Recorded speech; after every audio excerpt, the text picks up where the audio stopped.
ভর্তা তা কার না পছন্দ? যারা ভর্তা প্রেমী তাদের নিশ্চয়ই ভর্তা অনেক পছন্দ, যেরকম আমি পছন্দ করি। ভিউয়ার্স, আমি লাভলি শহীদ আপনাদের সামনে আবার হাজির হয়ে গিয়েছি আজকে ভর্তার একটি রেসিপি নিয়ে, যেটা আমি আমার মায়ের হাতে খেয়েছি প্রথম। আজকে আমি আপনাদেরকে বানিয়ে দেখাবো ধনেপাতার ভর্তা। আমি এখানে 2 রকমের ভর্তা বানিয়ে দেখাবো।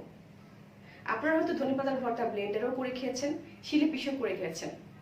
একবার আমার রেসিপিটি ফলো করে বানিয়ে খেয়ে দেখুন যে এর স্বাদ কত গুণ বেড়ে যায়। ভিউয়ার্স, তাহলে চলুন দেখে নেওয়া যাক ধনেপাতা ভর্তা বানানোর উপকরণগুলো এক নজরে। আমি এখানে নিয়ে নিয়েছি 150 গ্রাম ধনেপাতা, নিয়ে নিয়েছি কাঁচামরিচ, স্বাদ মতো লবণ, লেবু এবং দেশি রসুন। প্রথমে ধনেপাতা আমি ধুয়ে নিয়েছি, খুব ভালো করে ধুয়ে কুচি কুচি করে কেটে নিচ্ছি। এতে শিলে পিষতে অনেকটা সুবিধা হবে আর ব্লেন্ডারে করতে অনেকটা সুবিধা হবে। খুব ফাইন পেস্ট হবে এরকম ছোট করে কেটে নিলে। আমি সবসময় এরকম ছোট করে কেটে নিই ভর্তা বানানোর সময়।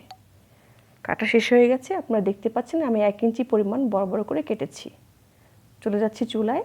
আমি চুলায় দিয়ে দিয়েছি একটি তাওয়া সম্পূর্ণ গরম করে নিয়ে চুলার আঁচ কমিয়ে নিয়ে এর মধ্যে দিয়ে দিতে হবে ধনেপাতা। এবং এই ধনেপাতা দেওয়ার পর বেশিক্ষণ চুলায় রাখা যাবে না, এতে বেশি সিদ্ধ হয়ে যাবে এবং ভর্তার টেস্ট নষ্ট হয়ে যাবে। জাস্ট কিছুক্ষণ উল্টে পাল্টে দিয়ে চুলা থেকে নামিয়ে নিতে হবে। আমি ধনেপাতা সবসময় 6 থেকে 7 সেকেন্ডের জন্য তাওয়ায় ভাপ দিয়ে নিই। এবং মনে রাখতে হবে এখানে কোনো তেল ব্যবহার করা যাবে না এবং বেশি সিদ্ধ করাও যাবে না। বেশি সিদ্ধ করলে ভর্তার স্বাদটাই নষ্ট হয়ে যাবে। 6 থেকে 7 সেকেন্ড পরে পাতা যখন একটু নুয়ে পড়বে তখন আমি নামিয়ে নেব। নামিয়ে নিয়ে আমি কাঁচামরিচ ভেজে নেব। আমি আমার কালো জিরার ভর্তায় কিন্তু একই প্রসেসে মরিচ ভেজে নিয়েছি। তো মরিচ ভাজাতেও কোনো তেল ব্যবহার করা যাবে না, এই ভর্তায় কোনো তেলের ব্যবহার নেই। তো আমি মরিচ ভাজার টেকনিকটা আমি আমার কালো জিরা ভর্তার রেসিপিতে দেখিয়ে দিয়েছি। আপনারা আমার কালো জিরার ভর্তার রেসিপিটা এক নজর দেখে নেবেন। আমার মরিচ ভাজা শেষ এবং ধনেপাতা ভাপ দেওয়া শেষ। আমি চলে আসলাম শিলপাটায়। আমি আগেই বলেছি আমি শিলপাটায় ভর্তা করব, কারণ আমি শিলপাটায় ভর্তা করাটাই প্রেফার করে থাকি। অনেকে ভর্তাটা ব্লেন্ডারে করে থাকেন, কিন্তু আমি মনে করি ব্লেন্ডার থেকে শিলপাটায় বানানো ভর্তার টেস্ট অনেক বেশি আসে। তো শিলপাটায় ধনেপাতা দেওয়ার পর 2 থেকে 3 বার একটু বেটে নিতে হবে। যেহেতু এখানে ভাপ কম দেওয়া হয়েছে, সেদ্ধটা কম হয়েছে, সেহেতু একটু শক্ত আছে পাতাটা।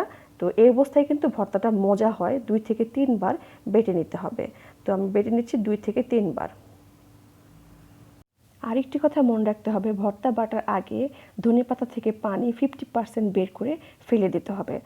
তা না হলে কিন্তু ভর্তার কনসিস্টেন্সি ঠিক থাকবে না, ভর্তা টেলটেলে হয়ে যাবে, অর্থাৎ খুব নরম হয়ে যাবে এবং এই ভর্তায় কিন্তু টেস্ট ওরকম আসবে না।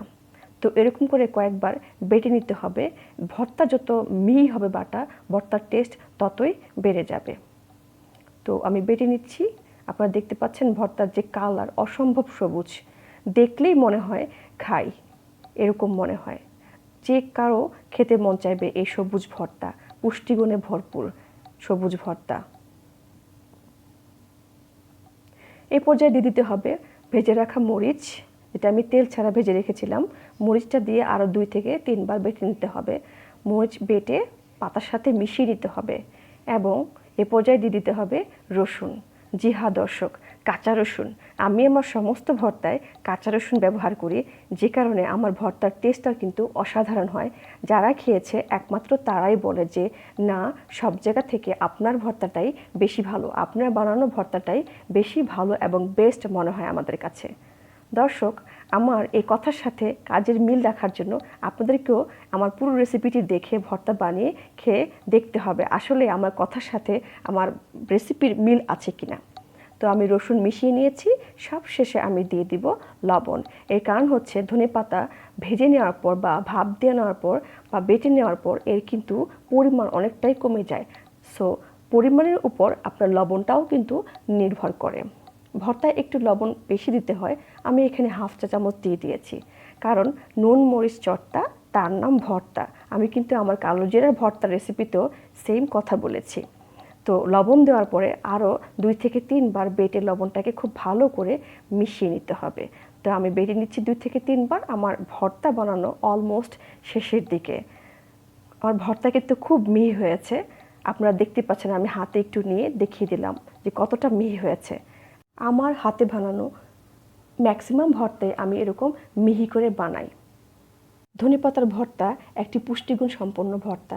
এতে আছে ভিটামিন সি এবং ভিটামিন এ, যা কিনা আমাদের শরীরের জন্য খুবই উপকারী। আমার ভর্তা বানানো শেষ, আমি এখন চলে যাচ্ছি আমার ভর্তা বানানোর লাস্ট স্টেপে। আমি আগেই বলেছি আমি আপনাদেরকে 2 ধরনের ভর্তা বানিয়ে এখানে দেখাবো। তো আমি ভর্তা অর্ধেক করে নিয়েছি বাটার পর, এবং অর্ধেকের সাথে আমি 1 টেবিল চামচ লেবু মিশিয়ে নিচ্ছি। এতে কিন্তু ভর্তার স্বাদ অনেকাংশে বেড়ে যায়। যারা টক পছন্দ করেন ভর্তার সাথে, অনেকে ভর্তার সাথে টকটা পছন্দ করেন, যেরকম আমি পছন্দ করি।